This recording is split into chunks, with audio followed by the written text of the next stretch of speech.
Hey guys, today we're gonna be changing the rear brake pads of a Kia Telluride 2020.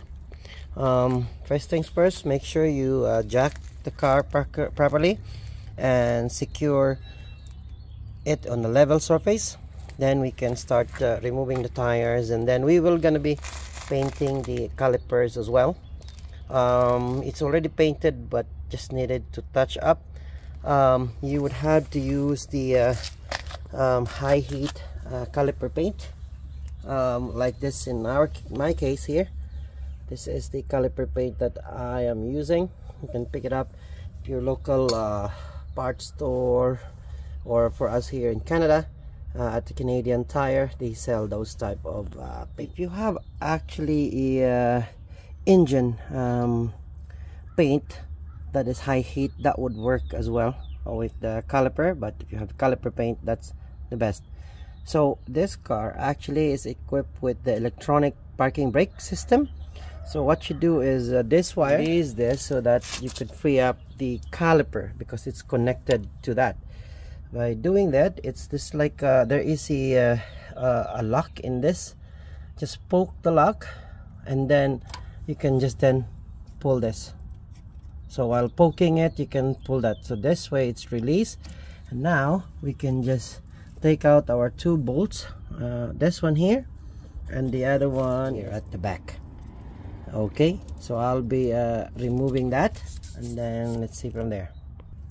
The size of the bolt is 14, and after you loosen it, and I can just do it by hand, and I actually have a bucket here or something that I would rest the caliper after removing it.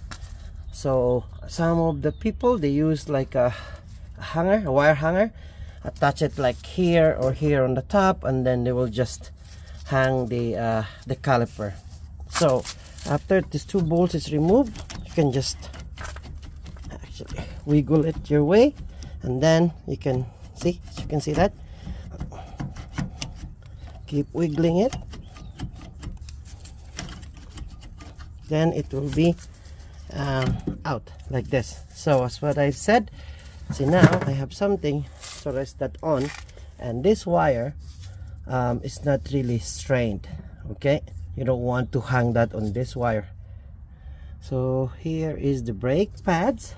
As you can see, it's actually now thin compared to the new one. That's the new one, and this is the old one here. See, look at that, that's the one there. So this style as well has a clip that is just a wire here. You can just remove that. See, that's removed, and that's the clip there. And our new one has a clip as well, so we don't really need to keep this. Okay, and then same way you can just remove the other as well. Okay, and then this is the brake pad here. See, it's released. You can use like a screwdriver to wiggle it, and that way, there, let's release. So if you compare this, look at the old and the new. Time to replace, really. All right, so now the same way with the back. Can, like, it's released there. You can poke it again with a screwdriver or something like that, and that one should be, oops, should be released here. So make sure you put it the same way. The back side there has the barcode, and the front actually has this 3 dots. Okay, make sure that it's the same way when you put it. Next step is to retract the pistons. Okay, has to go to the back so that our thicker new brake pads will fit. Okay, if you have this type as well, see this is a groove. This one would require a special tool. So I've got this tool from Amazon, And this tool actually has the different sizes there, as you can see, different styles. And in my case here, I use this type here that would actually go into the groove there. See that?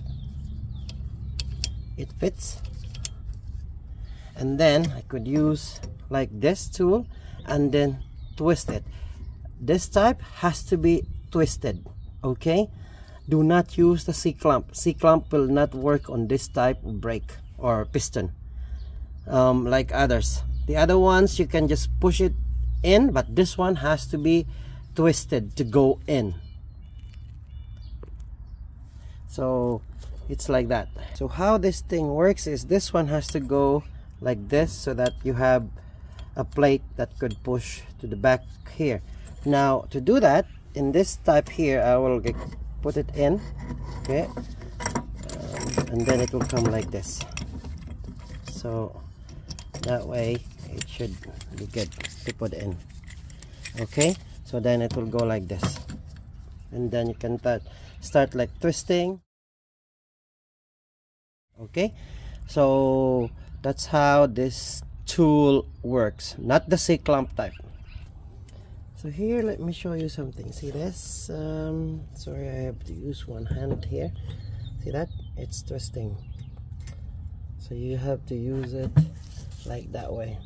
And in the beginning, actually, because maybe of dust and things, you might have to use something to leverage it, but do not force it hard. So in my case here, just a little pipe here that I use to leverage a little bit, but I'm not forcing it. You don't want to break things in there, okay. And then here, since this is very tight, so loosen it a little bit, and then you can do is like twist it again. See, I'm just twisting it with my hand here. As you can see, it's twisting, okay. And now see, it retracts already way far like this, but still this might not be enough, so I have to go more because of the thickness of our new brake pad. Next step is to actually remove these clamps here, because we have the new clips that would replace this. So to do that, we'll just have to release it, and that way it's, see, it's easy to just remove that. Clean a little bit from that's there. Now then after that, this one will just like actually do like that, and then just press. See that? Clips, and then it clips here at the back. That's it. So the same thing we will do on the top here. There, clamp in there. So just to remove this here. Now there, our clips release. Boom. That's it. It's out. There. And just to clean it up a little bit, and then same way there. It just goes in. Okay. Like this. Clip. That's it. Clip. You hear the click? That's it. It's already in, and that's already in. So now same thing now with the normal putting of the brake pad. So it's fairly easy. Just have to like that, and put it in between the clips here. See, that's it. It's easy. Done. Same thing with the back, and then we can put our clips. Okay, both of the pads are in, so you can see how thick that is now. And then we can just put our clips there. Another one there. That's it. Push, push.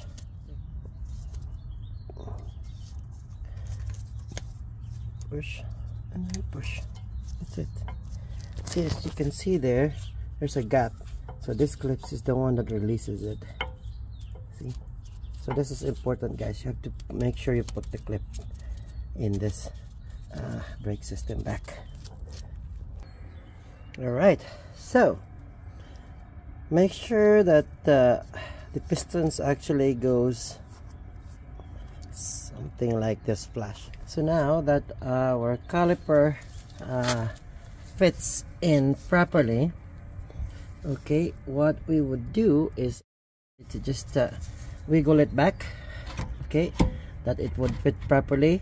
Now if this one gets stuck, make sure that you press it backwards. It's a rubber, so like this. So it's a rubber, so then if you press it back, this one would fit nicely. And then you can just again put the screws in here, screws in there, and then we will put the electronic parking brake back into its place like that. Okay, and make sure when you press it, it clicks. That's it, it clicks. Okay, here it is. Okay, it's secured, it's clipped. Make sure everything is good. So that one's back, screws here is back, and it won't wiggle or anything. Okay, just make sure that everything is good and tightened properly. Okay, the brake caliper has been touched up with the paint and the rotors as well. Don't worry about the overspray there. Brake will just clean it up and make a nice circle in there. So you don't need to move forward the car and remove the tires and things, because this one actually rotates. See that? It rotates, so you can just keep painting it and rotate and paint. And here I just put a piece of plastic here, but actually the best way is try aluminum foil, because you can insert them wherever you like, and then you can just squeeze them to fit properly. But since this is just a little retouch, I just put a piece of plastic, and that's okay. And then here I covered it with the tape, because I actually don't want to paint the rubber boot that is in the brake system there. That one, I don't want to paint that. Okay, and make it stuck, so that way it's good as well. And the bleeder, brake bleeder there, fluid bleeder, I don't want to paint that. So here only is the front, and then this one will be covered with the wheel anyway, so that's not a problem there. Okay, there you go.